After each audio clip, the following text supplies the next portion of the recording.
লোভে পাপ আর পাপে মৃত্যু আমরা সবাই জানি বন্ধুরা। কথিত আছে এই পৃথিবীতে সবথেকে বড় পাপ হলো লোভ। কোনো কিছুর প্রতি আকর্ষণ, মায়া আমাদের যেমন জীবনকে উন্নত করতে পারে, আবার কোনো কিছুর প্রতি আমাদের লোভ লালসা আমাদের জীবন পুরোপুরি শেষ করে দিতে পারে, ছাড়খাড় করে দিতে পারে সব কিছু। তো এইরকমই একটা ব্যাপার নিয়ে আজ গল্প আকারে আমি শোনাতে চাইব। আশা করি সবাই একটু মনোযোগ সহকারে শুনবেন। এটা বহু বছর আগের ঘটনা। এক গ্রামে এক পুরোহিত বাস করতেন। তিনি তার পরিবার নিয়ে, তার সন্তানদের নিয়ে খুব খুশি ছিলেন। সেই গ্রামেরই এক মন্দিরে তিনি পৌরোহিত্য করতেন। সবাই তাকে খুব ভালোবাসতেন, তার পুজো অর্চনায় সবাই খুব খুশি ছিল। কিন্তু ওই পুরোহিতের নিজের প্রতি, নিজের ভাগ্যের প্রতি সবসময় অভিযোগ ছিল যে, ভগবান, আমি সবাইকে ভালো উপদেশ দিয়ে গেলাম, সবার জন্যে ভালো কথা বলে গেলাম, সৎ মানসিকতার উদাহরণ দিলাম, চিরকাল আমি তোমায় খুঁজে গেলাম, কিন্তু আমি এত গরিব রইলাম, আমি কোনো দিনও ধনী হতে পারলাম না। তো এই ব্যাপারটা সে মেনে নিতে পারছিল না। তো প্রায়শই ও এটা দেখতো যে কিছু মানুষ যারা খুব গরিব থেকে খুব ধনী হয়ে গেছে, তো তাদের প্রতি তার একটা আলাদাই নজর ছিল। সে ভাবতো যে আমার কেন পরিবর্তন হলো না, আমি তো দিন রাত ভগবানকে পুজি, ভগবান কেন আমায় দেখছে না। একদিন রাত্রেবেলায় সে যখন ঘুমোচ্ছে আর ভাবছে তার ভবিষ্যৎ নিয়ে, তার অবস্থা নিয়ে, সেই রাত্রেবেলায় হঠাৎ টোকা পড়লো তার দরজায়। তো সে অত রাত্রে টোকা পড়েছে, কে ডাকছে, কে খোঁজ করছে, সে দরজা খুলতেই দেখে একজন ব্যবসায়ী, একজন বণিক যারা ব্যবসা করে। সেই বণিক এসে বলছে যে, আমি এরকম একজন ব্যবসায়ী, তো এখানে ব্যবসা করতে এসেছিলাম। এক রাজ্য থেকে আমি অন্য রাজ্য যাচ্ছি, এক দেশ থেকে অন্য দেশে আমার বিভিন্ন রকমের ব্যবসা আছে। তো এই ব্যবসায় আমি যা টাকা পয়সা পেয়েছি সেগুলো নিয়ে আমি যেতে চাইছিলাম, কিন্তু কোনো গাড়ি পাচ্ছি না বলে আজ রাতে এখানে থাকার বন্দোবস্ত করছি। তো থাকার বন্দোবস্ত করার জন্যে আমি কাউকে বিশ্বাস করতে পারছি না, যেহেতু আমার কাছে অনেক টাকা রয়েছে। তো আমি এখানে খোঁজ নিলাম আর জানতে পারলাম যে এখানে বিশ্বস্ত মানুষ হিসেবে একজন পুরোহিত যিনি আপনি আছেন। তো আমি ভাবলাম অন্য কোথাও থাকার থেকে আপনার ঘরে আশ্রয় নেওয়াটা আমার খুব প্রয়োজন মনে হচ্ছে। আমার মনে হচ্ছে এটাই ঠিক থাকবে, এটাই সবথেকে ভালো হবে। তো আমি সেই বুঝে চলে আসলাম। তো পুরোহিত মশাই ভাবলো ঠিক আছে, ইনি এসছেন। তো ইনাকে নিয়ে উনি যখন নিজের ঘরে গেলেন, উনি দেখলেন যে ওই বণিক, তার সাথে একটা বড় বাক্স, সেই বাক্সে মানে ঠাসা ঠাসা সব মুদ্রা, স্বর্ণ মুদ্রা, তার মধ্যে হীরা, রূপা, অনেক কিছু, অনেক দামি অলংকার তার মধ্যে ভর্তি। তো এটা দেখার পর না সেই পুরোহিতের মনের নিয়ত না সেই সময় চেঞ্জ হয়ে যায়। সে ভাবতে থাকে যে এই বণিক এত টাকা পয়সা নিয়ে এখানে এসছে, তো একে আমি রাত্রেবেলায় থাকার সুযোগ করে দিচ্ছি। তো সেই রাত্রেবেলায় সেই বণিককে সে রীতিমতন একটা জায়গায় তার ঘরে পাশে তাকে থাকার জায়গা করে দিল, সেখানে খাওয়ার বন্দোবস্ত করে দিল। রাত্রে যখন সে ঘুমোতে যায়, সে বণিক ঘুমিয়ে পড়ে, সেই বাক্সটাকে সে তার মাথার নিচে রেখে সে বণিক ঘুমোচ্ছে। তো রাত্রেবেলায় পুরোহিত ভাবছে যে, ভগবান, আমি সারা জীবন তোমার পূজা অর্চনা করে গেলাম, আমায় তো কিছু দিলে না, আর একজন বণিক আজকে আমার ঘরে এসছে থাকতে, তার কাছে এত টাকা পয়সা। তো এই একটা সুযোগ, তার নিয়ত যেহেতু খারাপ হয়ে গেছে, সেই রাত্রে অত অর্থ দেখে সে আর নিজেকে সামলাতে পারলো না। পুরোহিত ভাবলো এই একটাই সুযোগ আমার কাছে, কেননা আমি এই বণিককে যদি হত্যা করে ফেলি তাহলে তার যত টাকা পয়সা রয়েছে, যা অর্থ রয়েছে, যত স্বর্ণ মুদ্রা রয়েছে, সম্পূর্ণটা আমার হয়ে যাবে। তো এই পরিকল্পনা সে করতে করতে সেই রাত্রেবেলায় তার ছেলেকে সঙ্গে নিয়ে সেই ব্যবসায়ীকে রাত্রেবেলায় সে মারতে চলে যায়।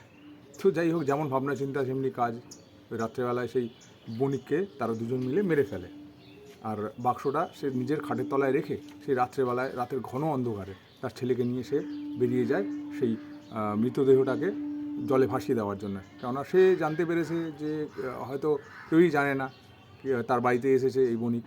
তো সেই রাত্রেবেলায় সেই বণিককে নিয়ে তার ছেলে আসে যখন চলে যায়, তো সেই অন্ধকার রাত্রে, ঘুচকুচে রাত্রে যখন সেই নদীর কিনারায় যখন চলে আসে, তখন তার ছেলে আর সে মিলে জলে বডিটাকে ফেলার চেষ্টা করে। তো সে যতবারই সেই বডিটাকে জলের মধ্যে ফেলার চেষ্টা করছে, ততবারই বডিটা জলের ঝাপটে উঠে চলে আসছে।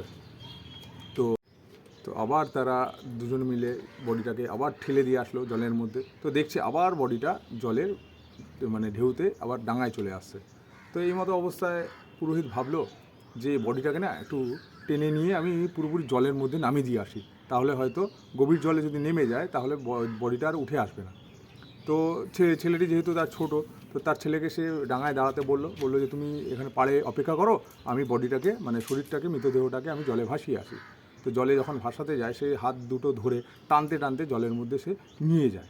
এবার ধীরে ধীরে প্রথমে জল হাঁটু অবধি ছিল, তারপর কোমর অবধি জলে যখন সে নিয়ে আসলো, এবার হাত দুটো টেনে যখনই সে ফেলার চেষ্টা করছে তখন দেখছে যে মৃতদেহটা অটোমেটিকলি তার হাত দুটো চেপে ধরেছে।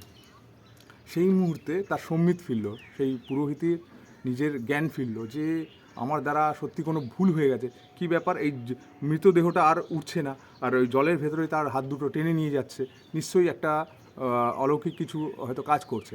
যে সে ভাবতে ভাবতেই বুঝতে পারলো যে আমার দ্বারা খুব বড় পাপ হয়ে গেছে, এটা হয়তো ভগবান আমার পরীক্ষা নিচ্ছে। তো সে ক্রমাগত যখনই হাত টানছে তো দেখছে মৃতদেহটা তার হাত দুটো টেনে ভেতর দিকে নিয়ে চলে যাচ্ছে। তো এই মতো অবস্থায় সে কিছু না বুঝতে পেরে সে নিজেকে ঠিক রাখতে পারলো না। সে বুঝতে পেরেছে তার এটাই শেষ মুহূর্ত, তার শেষ কাল চলে এসছে, হয়তো ভগবান এতক্ষণ তার পরীক্ষা নিচ্ছিল অচিরেই। তো সে ধীরে ধীরে দেখছে যে তার দুটো হাত টেনে সে মৃতদেহটা জলের মধ্যেই তাকে টেনে নিয়ে চলে যাচ্ছে। সে ধীরে ধীরে আর নিজেকে আটকাতে পারলো না, সেই জলে সেও সমাধিস্থ হয়ে গেল। তো ডাঙায় থেকে তার ছেলে, মানে পাড়ে থাকা তার ছেলে দূর থেকে দেখছে আর বুঝতে পারছে যে তার বাবাও জলের মধ্যে ডুবে যাচ্ছে। সে বাঁচানোর জন্য যখন এগিয়ে আসে তার বাবা বলছে, না তুমি এসো না, এটাই হয়তো আমার শেষ সময়, ঠিক আছে তুমি বাড়ি চলে যাও, হ্যাঁ আমি এই মৃতদেহের সাথে আমিও নিজেকে শেষ করতে যাচ্ছি। তো ছেলে তখন দাঁড়িয়ে দাঁড়িয়ে কাঁদছে পাড়ে দাঁড়িয়ে।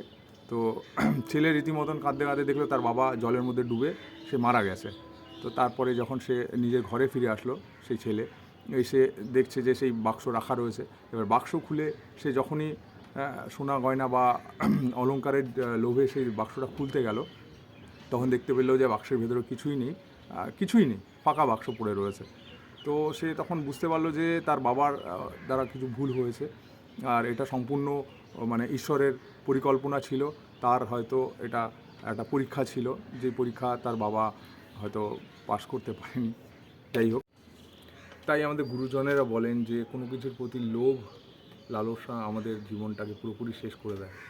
তো সব সময় নিজের পরিশ্রমের উপর ভরসা রাখবে, চেষ্টা করবে নিজের দক্ষতায় তুমি যা পাবে সেটাই তুমি অর্জন করেছো।